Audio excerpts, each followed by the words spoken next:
Тагы эле ушул сыяктуу keys биз бир гана ачкычтар алгыбыз келет.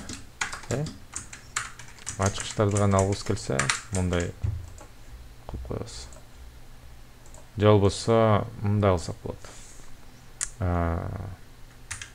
L дейли, the keys дейли. Check it keys. Бул ачкычтардын алды, аны биз тизмек кылып койдук.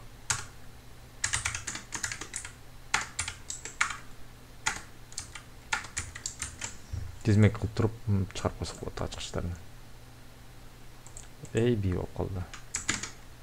Ал эми ошондой эле values деген бар.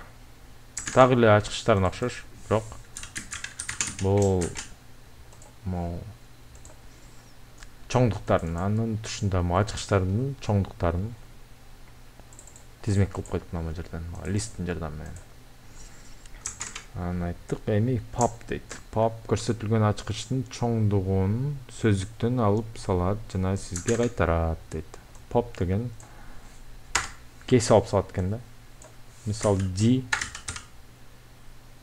pop A дейбиз. Print L дейбиz. Анан бул оригинал нол дейбиз, могу сөздүк. Кесип алып салат деп айтканына караганда, bunun içindeki A ачкычы жана анын чоңдугу өзгөрүүгө дуушар болот.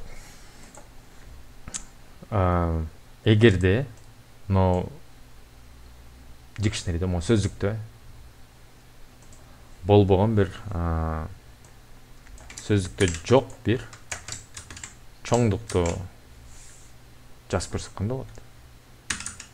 Мисалы pop мындай нерсени кесип алып сал десе, print моддини бер, анан оригиналын бер дейбиз. Ушундай кылсак эмне болот деген суроо. Негедир компьютеримде бул программа өтө жай иштеп атат, бирок улантып эле. Бул бир, экинчиси pop item. Акыркы кошулган ачкыч чоңдук жубун жок кылат жана сизге кайтарат дейт.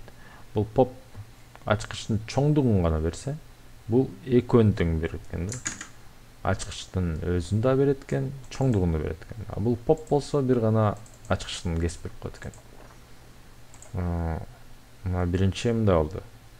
Келиңиз ирети менен, мына могул жакка көңүл буралы. Pop A дедик, A дедик, A дегенде мунус алып алды. Чоңдугун алып алды. Аны бияка жаздырып койду. Анан сөздүктү чыгарды. Сөздүктө мындай A бар болчу, B бар болчу. Сөздүктө азыр B гана калыптыр. Анан биз ичинде эч нерсе, мында ичинде жок ачкыч берсек, бул key error, мындайды тааныбайм, билбейм дейт. Ошон үчүн эйтет болушубуз керек. Эми азыркы мисал мындай болду. Бул ачкыч дейли. Ал эми бул чоңдук дейли. Pop item деп атат. Pop item дегенде ошондо эки нерсе берет экен бизге. Ачкычты берет экен. Анан анын чоңдугун берет экен. Ага тиешелүү чоңдукту берет экен. A жана тушундагы чоңдукту берип атат. The pop item takes no arguments. One given. Акыркы кошулган, эң акыркы кошулганды берет экен. Кечиресиздер.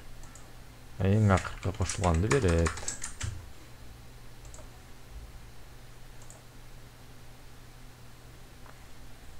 Эң акыркысы мына кошулган. Ошо эң акыркысын алып берип койдум мына. Ичинде анан чоңдугу калды. Set default. Ачкыч сөздүктө бар болсо, ачкычты кошуп. Ачкыч сөздүктөр болсо, ачкычты кошуп, ага абалкы чоңдук карматат. Эгерде ачкыч сөздүктө кечиресиз, эгер ачкыч сөздүктө жок болсо, ачкычты кошуп, ага абалкы чоң карматат. эгерде ачкыч сөздүктө бар болсо ачкычтын чоңдугун кайтарат, болбосо абалкы чоңду кайтарат. Келиңиздер, мында ачкыч сөздүктө жок болсо дейсе, мындай кылабыз. Set default. Ачкыч C биякта жок. Анан default дейт. Жок болсо анын ичине мындай нерсе жазып коебуз. Анан мындай бир нерсе карматып коюш мүмкүн бизге. Анан мындай экөөнү чыгарабыз. Экранды азмап коелу. Ошондо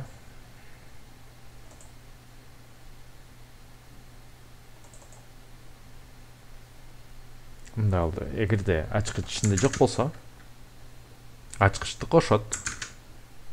Кошту. Анан ичин чоңдукту дагы анын тушуна жазып койду. Абалка чоңдук карматып койду. Анан ошол чоңдукту эле бизге кайтарып берип коет экен, эмне депчи. Кайтарып берип койду, аны биз мындай чыгарып койдук.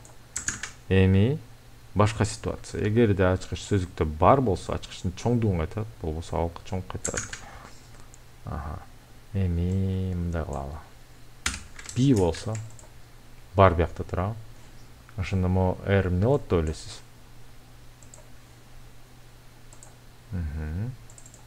Буну жаздырып койгон жок. B. Ичинде бар дейли. Бирок анын тушунда чоңдук бош дейли. None жок. Анда none бойдон калтырып берет экен. Демек, эгерде жок нерсени жаздыра турган болсок, экөөнү берип коет экен, жаздырып коет экен. Эгерде бар нерсени берсек, анда ага бул нерсени жаздырбайт, ага тиешелүү чоңдукту кайтарат. Эң сонун.